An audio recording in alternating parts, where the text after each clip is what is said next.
Hello everyone, welcome to our new lesson. এবং আজকের লেসনে আমরা জানব স্পোকেন ইংলিশে খুবই উচ্চারিত একটি শব্দ গটার ব্যবহার নিয়ে। স্পোকেন ইংলিশে এই গটা অনেক বেশি উচ্চারিত হয়। সো আমরা আমাদের লেসনটি শুরু করি।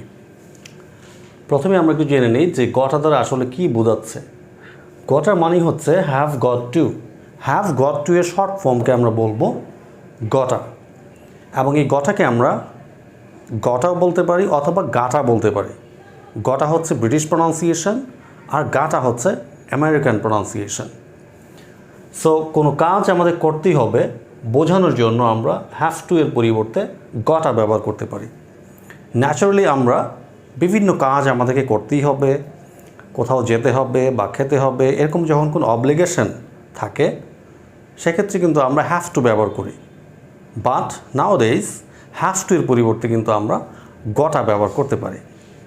সো আমরা একটু যদি স্ট্রাকচারটা দেখি, ফার্স্ট চলে আসবে সাবজেক্ট, সাবজেক্টের পরেই আমরা বসাবো গটা, দেন ভার্বের present form and then extension.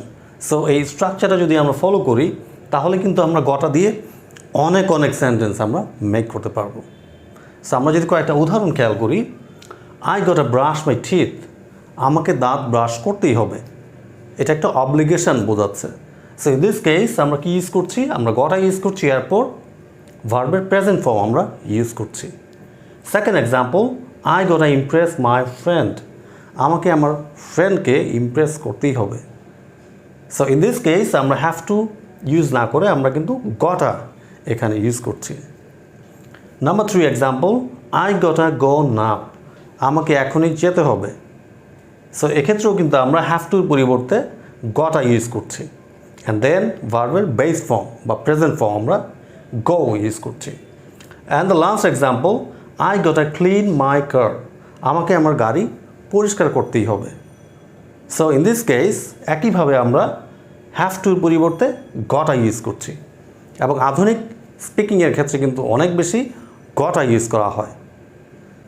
So গটা দিয়ে যদি আমরা আরও কয়েকটা উদাহরণ খেয়াল করি, আমাকে ইউনিভার্সিটিতে যেতেই হবে, I got a go to the university, আমাকে খেতে হবে, আই গট আ ইট, আমাকে দৌড়াতে হবে, আই গট আ রান।